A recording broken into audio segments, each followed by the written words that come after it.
welcome back to the HS Tech Show. In this video we're going to explore SCO-UNIXWare, the most infamous Unix of all, probably because of SCO's hatred towards Linux around the time that this version was released. Let's go ahead and get logged in here. We won't beat around the bush forever. Let's go ahead and get started. So when you log in, the first thing you're going to see is this big, ugly, annoying message. Blah, blah, blah, blah, blah. The earlier versions weren't this bad. And we have a few interesting things here, and we're going to look at a lot of software that runs on here, but we're going to start with the command line, and we are going to work our way into the GUI. Don't worry. So right away, we have a few interesting things here. We have an example C program, and we can go ahead and compile it.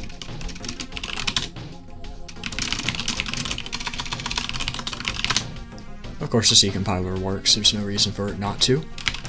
And in this case, the C compiler is installed in the traditional System 5 Unix location. Well, or so you think. This is actually the BSD CC emulation. Now, this doesn't really help you much, and there's not really much help to be had here, but of course anything in /user/UCB is BSD compatibility stuff. Now, in reality, if we go to /user and we look around, we'll see that there's a few interesting things here. And a lot of this we're going to look at. We're going to take a look at that compiler here in a second.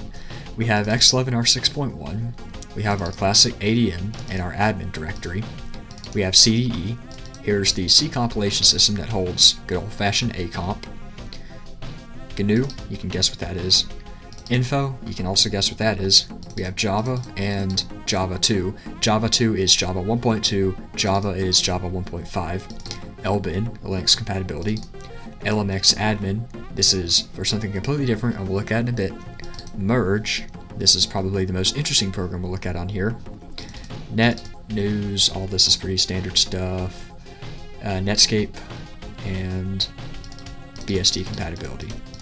Okay, now let's go ahead and go top down. Now there's a lot of stuff in ADM, and I'm not logged in as root, but if I was, you could go ahead and run the administrative commands like the accounting commands to demonstrate those. Believe it or not, we do not have SA on here. This is a BSD accounting thing. You actually want to read the manual page, come down here and know that it's actually this command here. Although of course we can't run it because we're not root and it's sbin's not our path.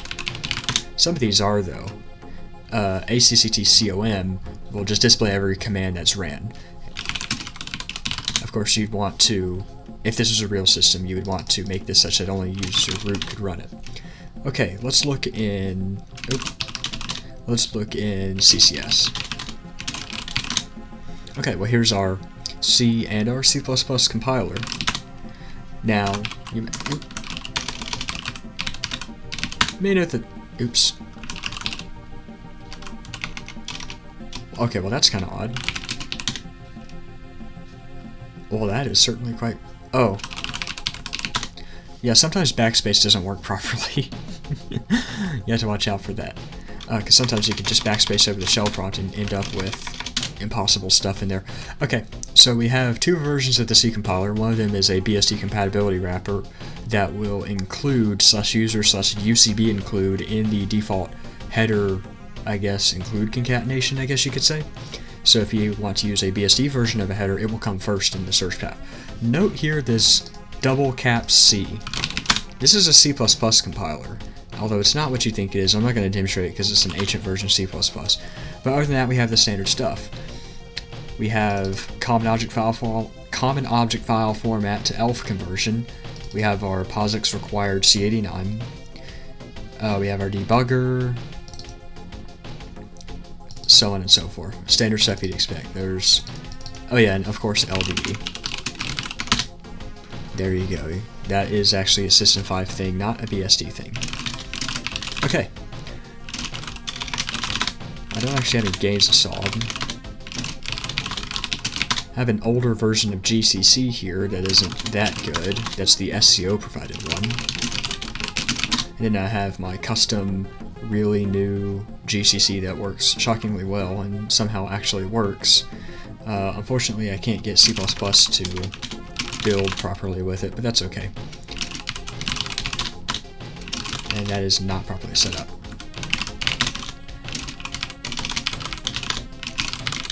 Now here's something really interesting I want to touch on. When most people think of Windows networking, they think of a command called net. You know, net view, net use, net user. What about net? Hold on, what? Yeah, this is exactly like the Windows net command. And in fact, there is actually... Oh, I can't do that as root. There is actually a... Or I can't do that now as root. There's actually a Windows LAN server emulation that exists for Unix. Yes, this is actually a real thing. Let's check it out.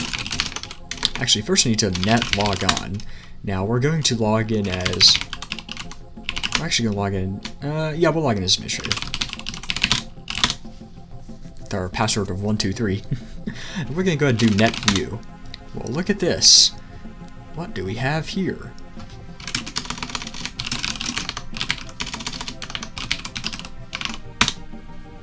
Well, and that just something crazy. Yeah, you see, this is a real thing. Advanced File and Print Server, as it was called, is a Windows LAN server emulator for SCO-Unix, Open Server and UnixWare. Of course, we're on UnixWare. Open Server is something similar but different. And as you can see, we have our DOS utilities, our programming aids, which really isn't that useful, our client install directories. Boom, right here. There you go. It just works. If we type net share, you'll see something kind of interesting. Look at these paths. C? No, there's no way. But I guess here we are.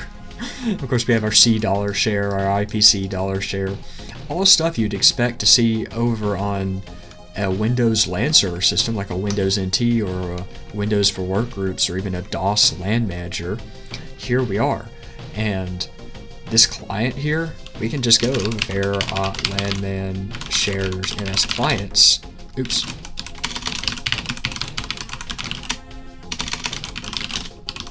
Oh, that's right. I love this.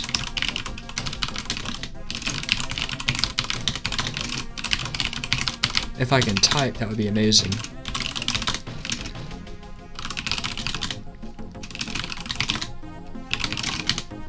Of course, there we go. We have our versions for DOS, OS2, Windows, and Windows for Workgroups.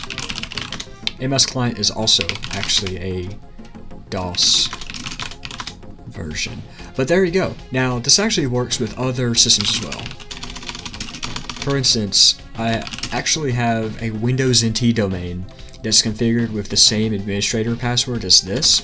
So if I do netview/nt4 domain, hopefully this will work. Okay, sometimes that doesn't work. And also, you can actually trim off the double backslash. It will interpret one as all it needs. And here you go. I've got a Windows NT4 server here. And of course, this is the infamous machine that has the SNA server installed on it, as well as Microsoft's Exchange and a SQL server, although there's nothing shared about that. There's a few other systems on that domain as well. Oops. There's nothing on here, but I have a Citrix WinFrame 1.8 and a Windows NT 4.0 terminal server. Now, there is actually no net use. This thing doesn't really have an actual client for this. It's really only a server, and that's really all it can do. There's net browser, but it isn't what you think it really is. All it is just mass enumerate all beaconing domains. So here's my NT4 domain, here's my Unix domain, here's my Pathworks or VMS domain, Active Directory 1.0, and of course good old workgroup. I always gotta have workgroup on there. Net browser will it'll idly accumulate browser announcement packets, and it will just say, okay, well, here they are. Alright, well, this is no fun. We want X, because this is System 5 Unix. What good is this if we don't have X? So I have here a blank slate X server, and I'm going to go ahead and get ready to run that. So we'll go to our home directory.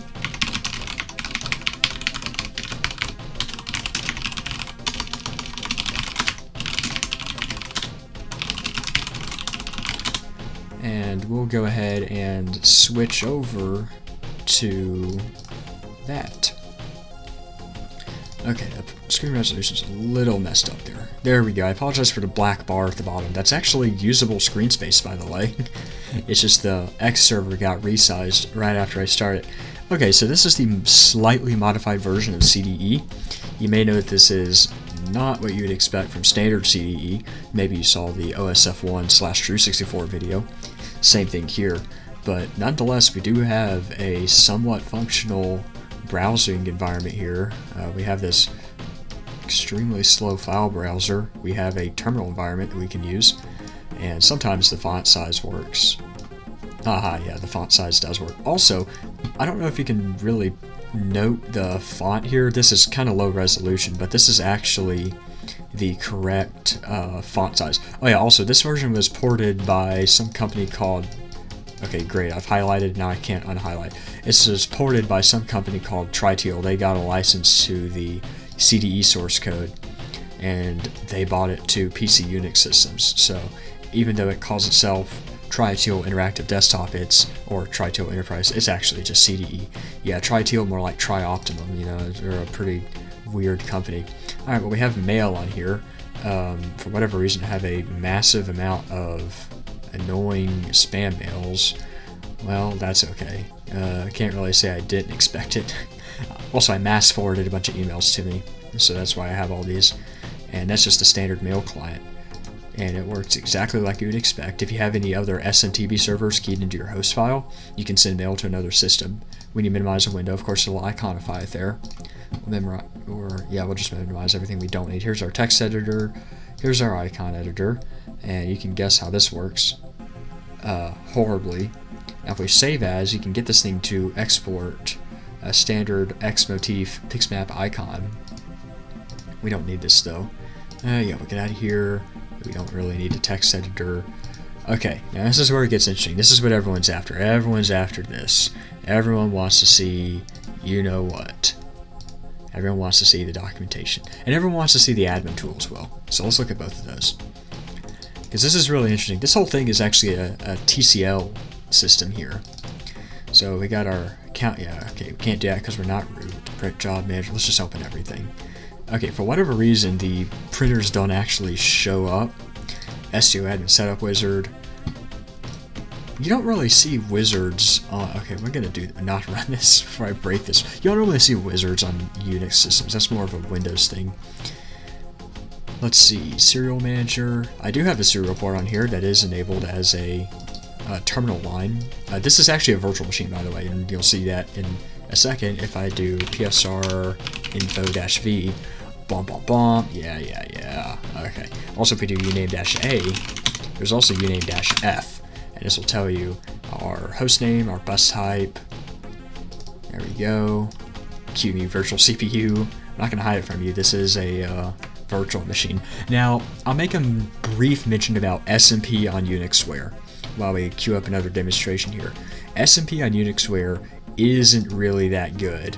And the reason is because it requires an NPS 1.1 compliant system. So if you have like a multi-socket Pentium 2, or I guess let's just say a multi-slot Pentium 2, or you have a multi-socket Pentium 3, that has NPS 1.1, and the ACPI table is actually readable by the Unix kernel. Also, VirtualBox can cope with NPS 1.1 sometimes too.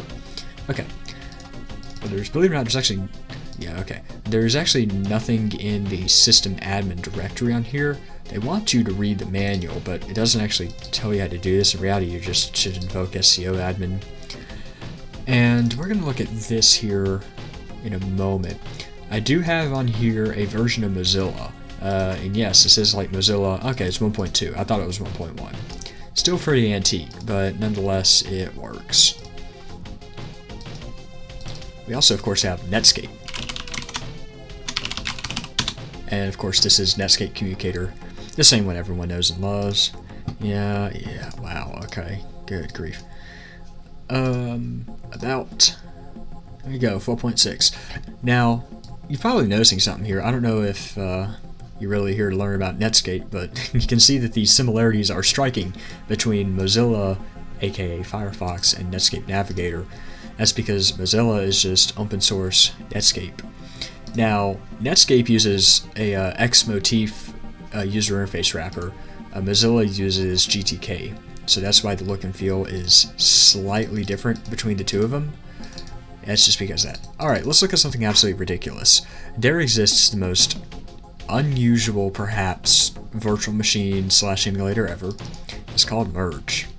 Let's go ahead and run this program here. Windows. Why are we running Windows? Well, you'll see in a moment, don't worry. While that boots up, we'll go up a directory. Same standard CDE apps you always see. There's our application builder, our style manager. Most of these we've already ran. Here's our calendar. Sometimes dtcal works, other times it doesn't work. Oh yeah, okay, wow, I know. Yeah, okay, no root user on here has a calendar. But yeah, this right here is Merge. It is made by NetTraverse, and it is a sort of like a pseudo emulator. Okay, I know you see like massive visual problems here. This is actually due to Merge and the X server I'm running it on, not actually a problem with Merge. It's just a problem I'm facing. Now, if we go back over to our terminal and we run actually, let's look at the CPU usage on here, because it is brutal on the simulator. We will pop this up here. We'll turn on system time and user time, and we will set the update time to 1 second. Now we're ticking. This right here is probably the slowest, most non-performant emulator you will ever see. I mean, it is bad. But nonetheless, I mean, it works. It is, in fact, an emulator. And the scary part is, as we peg our CPU trying to open Internet Explorer, if we go back over to our user manager,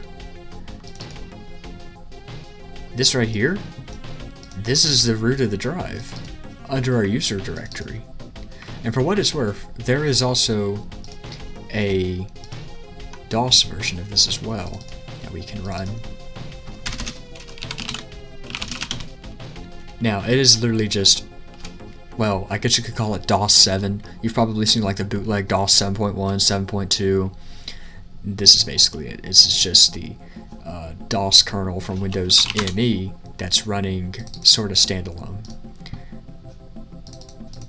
Oh yeah, sometimes you can get actually stuck in Merge. But there you go, that's the Merge emulator. Now this, believe it or not, no kidding, this actually, no joke, has networking. And if we come back over to terminal,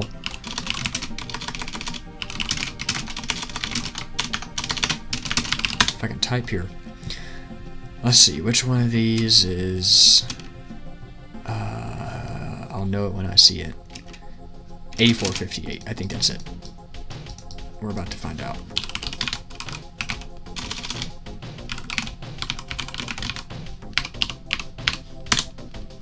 This is the documentation viewer. Oh yeah, by the way, scrolling in here somehow works, although it takes a lot of processor power to do.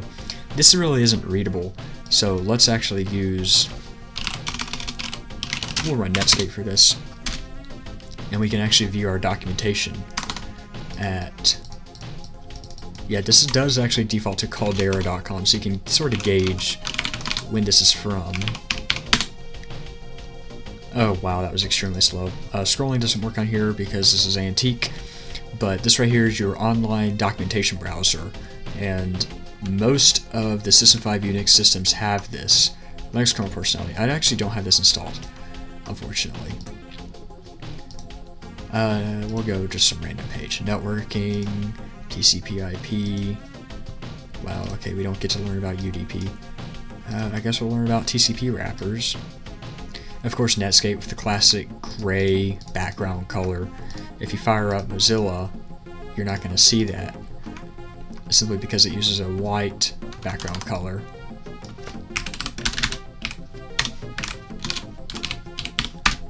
Which you can imagine is pretty standard. Oh yeah, we also have an info browser. Oh yeah, scrolling works in Firefox too. I don't know really who would need this, but somehow they have a GNU info browser, and it's like a web front end around right here, info.html. And info.html is a really neat program. I think it's actually still up to date these days. Somehow they keep making stuff like this after all these years. Alright, we'll start closing some windows because a lot of these we don't actually need. Okay, so in summary, UnixWare is pretty typical what you'd expect. and it is possible to get a fair bit of GNU software working on here. Like I have a relatively modern bash, and I have a relatively useful shell prompt on it as well. All of what you see here will compile on UnixWare 7.1.4. This is not some ancient UnixWare version 2. Oh, I should probably mention UnixWare versioning. There's version 1 and version 2, and they went straight to version 7, and then that's it. There's 1, 2, and 7. But there's several versions of 7, starting at 7. I think it was actually started at 7.1. 7.1 is Unix System 5 Release 5. Version 1 and 2 are System 5 Release 4.2. I should mention that this right here, technically speaking, this is the newest genetic Unix. I mean, if you're excluding FreeBSD or NetBSD or OpenBSD, this is the newest possible. Well, this particular system isn't.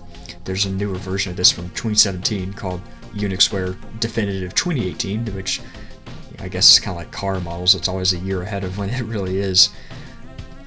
This is it. This is System 5 Release 5. There is no System 5 Release 6, unfortunately, but it is there and it does exist. Well, System 5 Release 5. There were no newer versions. SCO lost a lawsuit and they gave up. And I think that's going to wrap it up for this brief tour of UnixWare. Not a very complex system by any means. If anything, I would say that OSF1 is a substantially more sophisticated system. I mean, this right here is just like the bare minimum of a functional Unix.